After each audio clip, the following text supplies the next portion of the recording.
Hi, my name's Nina. Welcome to my podcast, From One Mother of an Addict to Another. I am talking today about Al-Anon meetings. I remember the first Al-Anon meeting I went to, which is basically a group about, it's Alcoholics Anonymous, but when you're a family member, it's Al-Anon Family Groups. So when you are looking in your neighborhood and you Google Al-Anon meetings near you, you'll see a whole bunch of things come up. Make sure you go to a new beginner meeting or wherever you feel like they're listing people who it's appropriate for. If you could bring friends that aren't associated with Alcoholics Anonymous, but that you want to bring that to bring to a group or whatnot, you can do that. But typically, it's for parents, siblings, relatives that are directly associated with an alcoholic or drug addict or some mental illness as well. Everybody has a combination in there, so it's not like it's just alcoholism. So I remember the first time I went to a meeting, it was like 12 years ago. I knew nothing about it, but I definitely went far away from where I was living. Like it was at least a half hour away. I basically wore a hat. I covered myself up. I just didn't want anybody seeing me. I didn't feel comfortable with it. I had no idea what to expect. And I was terrified they were going to call on me or how many people were going to be there. It ends up that that group was a really nice group of people. I'd say there were like 40 people, maybe 50 people that were there. You basically walk in and they start talking about different topics, and then someone will say they'll talk from this book. They have different books that they are kind of like attached to, and they talk about how they'll read something about serenity, or they'll read something about how my son or my daughter refuses to get help, and they've taken over my home. I don't feel safe anymore. I don't feel strong enough to kick them out of the house. So that's when like people will start speaking. They'll start telling their stories. They'll start speaking about what's going on in their home, how they feel, how they're having troubles after their son or daughter or grandchild or sister or brother has been in rehab. They're out of rehab. They want to come home. You don't want them to come back home. They're begging. They're pleading. This time's going to be different. And you're at a crossroads because basically you're terrified of losing this person again. But at the same time, they need the right help. And bringing them back into your house isn't necessarily the right help. And it's not the right help for you. So it's almost like moving back a step instead of moving forward. So a lot of people that go to halfway houses after they leave rehab, that's a great next step. But in general, you really should think about this prior to whoever is going to the rehab, and figure this out before they get out, so you're not thrown, like just thrown. This isn't thrown at you, and then you're trying to figure out what to do and scrambling. That never works. So at the meeting, you'll hear a lot of different stories. People will talk about how their child is coming out of jail, and they want to be there for them, but they know they probably shouldn't. But then how are they going to live, and where are they going to go, and they don't have any money, and they don't have clothes, and how are they going to start out at an apartment? There was someone else, they talk about how, I remember a story long ago about a family. They were crying. They literally had to call the police on their child. They felt awful, the guilt, the torment that this kid put his parents through, and how they got to that place where they had to call the police, and how they felt, and how the loss was so great for them. And that's the kind of stories you're going to hear. You're going to hear from people that have been through many different experiences, and they've experienced it most likely for years. They've been in denial, they've been out of denial, they've been back in denial, they've been able to stand their ground, they give a little money, they don't give money, they give a little money. I mean, it's back and forth. And that's not uncommon, and it's not bad, it's not wrong. You have to do what you can do to make yourself feel better, to get yourself healthy. And yes, it is enabling the addict, but at the same time, it takes a lot to say no to someone you love and you want the best for. That's the bottom line. So it will take that one time to get you to that place, but until you do, you're going to go through this over and over and over again. And that's okay because you're not ready. When you're ready, you'll know it. So basically, these meetings are a place where you just listen until the end. From the beginning, they'll ask, "Oh, is it any new members? Would anyone like to speak? Please leave. We're going to call upon you at the end. We leave some time. Please tell us your story." And then people will often say, "Hi, yes, this is my first time. My son or my daughter or my siblings had a lot of problems, and I'm coming here to get some support, and I don't know what to do, and I feel very alone." All kinds of things like that. So you'll hear really basically no good stories. They're no good stories. So I was there for 2 years, and I was kind of waiting for that one story to come. It never came. So the reality is that after the first time I left the group, I walked out, and I'm like, after hearing all these different stories, I'm like, wow, oh God, I feel so bad for these people. Like, that's not me. I don't have any of these issues. Like that, I don't have any of that. Or, wow, that's bad. It's almost like mine's not as bad as theirs. It won't take you long to realize that your experiences and your stories start sounding exactly like the people that are speaking the first, second, 10th, 12th time you walk into an Al-Anon meeting. I think those are great meetings because it reminds you that you're not the only one going through this. You could potentially pick up a friend or two. I was very lucky. After that first or second time that I went to a meeting a half hour away, I was like, wow, that's just way too out of the way. I'm not going to do that. I'm just going to go local. And walking in there, I actually met quite a few people from the neighborhood, never knew they had an issue with their kids.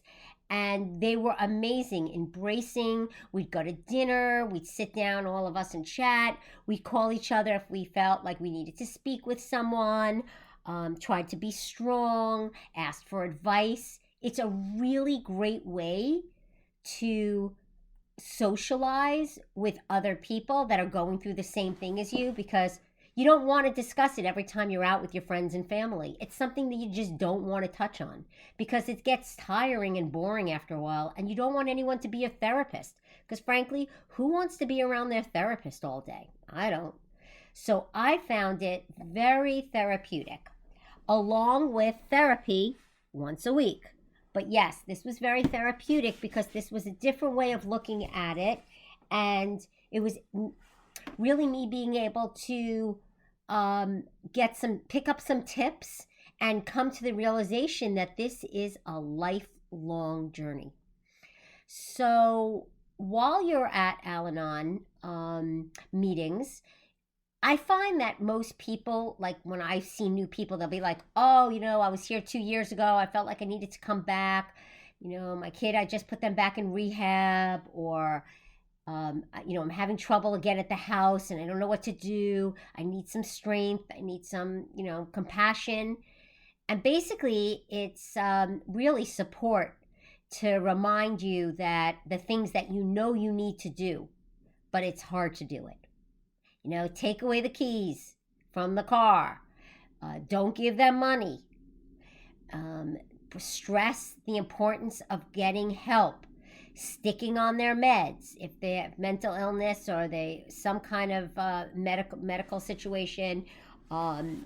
These are all the things that these groups help you with, staying on track as well. But look, you walk in there, you're the one who has to do the work. You're the one that's going to share.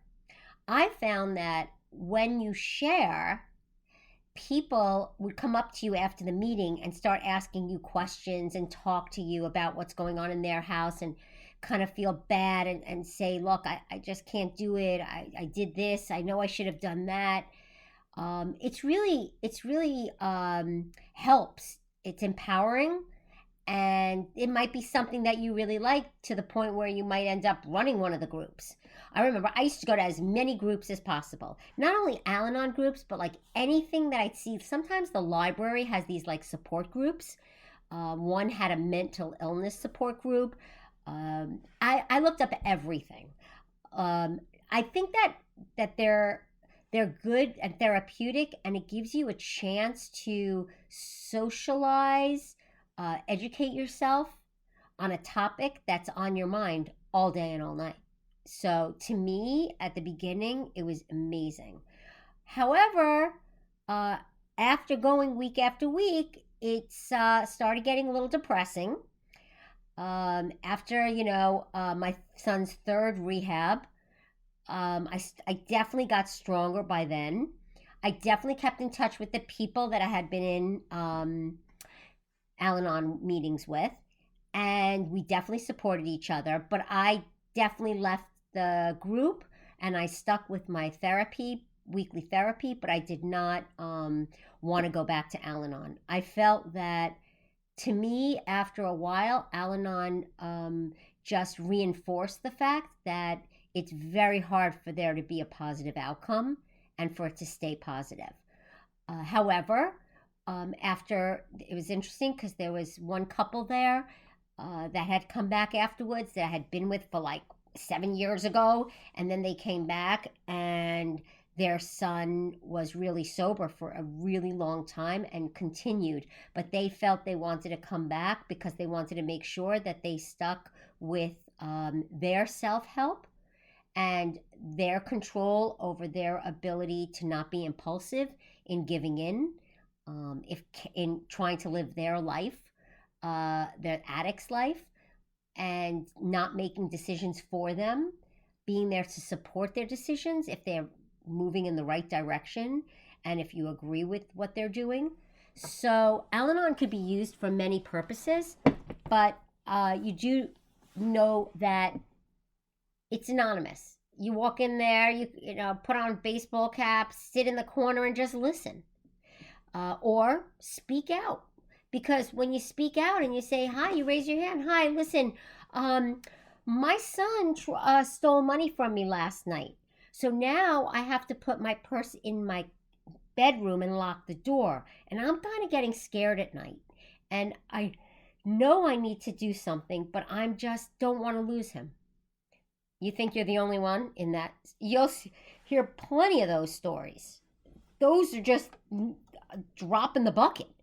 So nothing is embarrassing, and you don't need to be ashamed. Now, the cool thing is, years ago, they never had something like this online. Never. But before I did this podcast and on Al-Anon, I felt like I should go back to a meeting because I wanted to know what it felt like again, because maybe it changed. The cool thing is, I did it online. It was awesome. I went online. You don't have to show your face. You could just have your name there. It's great. And people were speaking. There were about 25 people on the call. Everyone was kind of talking about different topics. They definitely were feeling sad about their behaviors, the way they were impulsive. They were not being strong. They were giving in to their kids, grandkids, siblings, paying for things they know they shouldn't be, and trying to save them. Someone brought up something really interesting about saving. Like, they always felt as a parent they need to save their kid, no matter what it is. So to them, they were like, it's so hard to go against the grain because you're so used to feeling like it's your responsibility for everything to go right and everything to be the way you think it should be. When in fact, it gets to a point where you support your child in the best way you can, but they have to make those decisions. They have to suffer the consequences. And what I think is really cool is that Al-Anon, this meeting was very, they were really being supportive of each other. They were listening. Not many people were giving feedback. Now, in past Al-Anon meetings that I've been to, people have definitely given feedback. But this particular woman that was running the group was a real newbie. And that's not a bad thing. It's a little more naive, so it actually makes the group a little more sensitive, a little more softer, and not so aggressive maybe in their tone, and because lack of experience. And it was really cool to see how everyone there was supporting each other, respecting each other.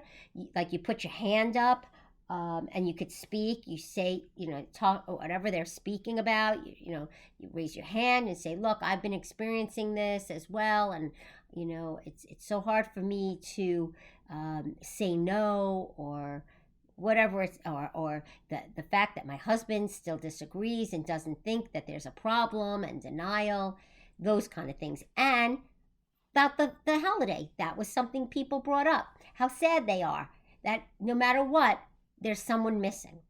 So at the end, of course, they say, "Okay, is there anyone that's new would like to speak?" So I got on, and here's what I said. My first Al-Anon meeting was 14 years ago. I remember the first time I walked out of that meeting, and I was like, "Oh my God, this is like way too much. Like, these people have a lot of problems. And I don't know, this isn't me, but maybe I'll go back again." I went back again, over and over again, but that was my initial feeling at the beginning. Oh, I don't have that problem. Oh, thank God I don't have that problem. Oh, no, I don't have to worry about my kid in jail. Oh, no, I don't have to worry about that call of overdose. Oh, no, I don't have to worry about that mental illness, and he's not hallucinating. All those things came about. But at the time, I was like a newbie. And it was hard to hear all these things, but it almost made me feel like, okay, all right, maybe my position, in this situation isn't so bad. Maybe I could take this on. Maybe he'll get better. And it wasn't until you really started having these same experiences, and that is when you realize, oh my God, this is happening to me. This is really there. And that's what's so cool about Al-Anon. And I was talking to people on this chat group, on this Al-Anon meeting, and what I said to them is, "Thank you for sharing your stories with me. I remember these stories. Nothing's changed. We all go through it." And they really made them. And I said, "Listen," I said, "all I could say is, you just have to keep going back. And if this is what helps you, this is great, to get that experience and be able to say no and not be in denial. And when you're out of denial and in denial, and how all these years I went through that on and off, and how I got to the place I am now because of the strength and the exact thing that occurred was such a blow to me that it didn't just knock me, it knocked me off my feet. And that's what it takes for you to put your foot down and say, that's it, I've had enough. It's not just like, oh, enough is enough. Okay, I'm not, today I'm not doing this. No. It's a whole, I can't explain exactly what it is, but it's when you felt like you've been hit below the belt and it's like, enough, I'm over it. That is when you start moving to your next stage, which is, which I spoke to them about, which is grieving.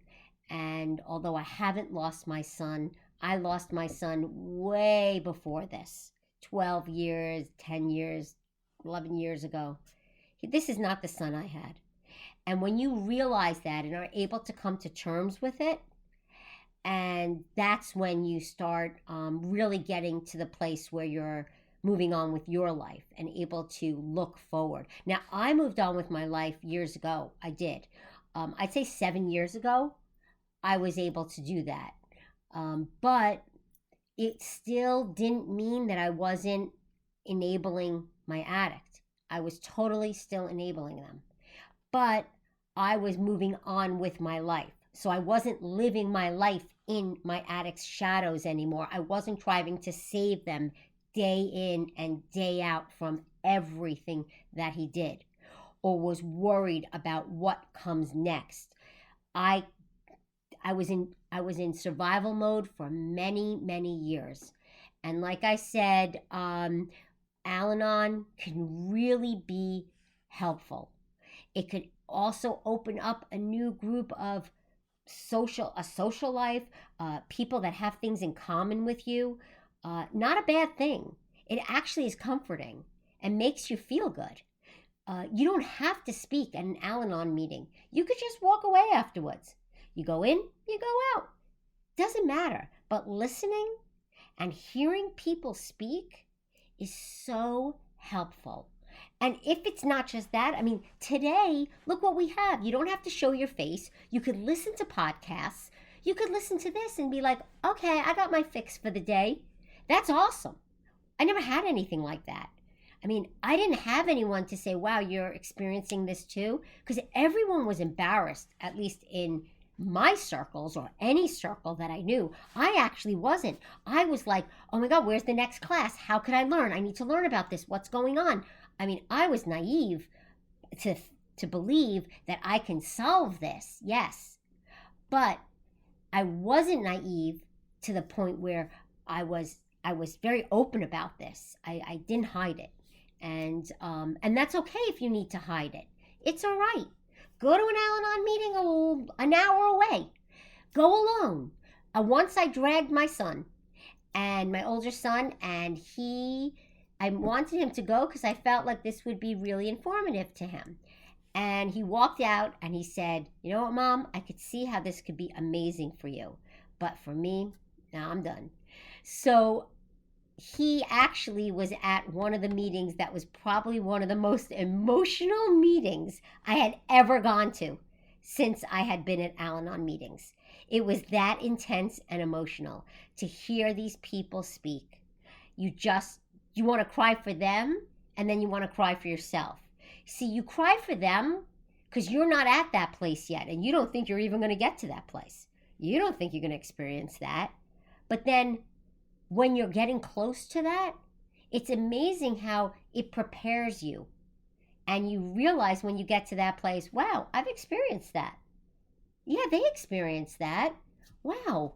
Okay. All right. You see, so that's why it's helpful to go to Al-Anon meetings. And I do believe in them.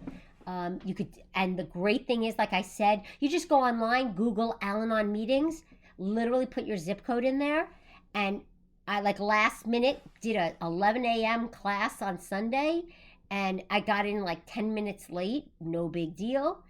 It was an hour, and it was lovely.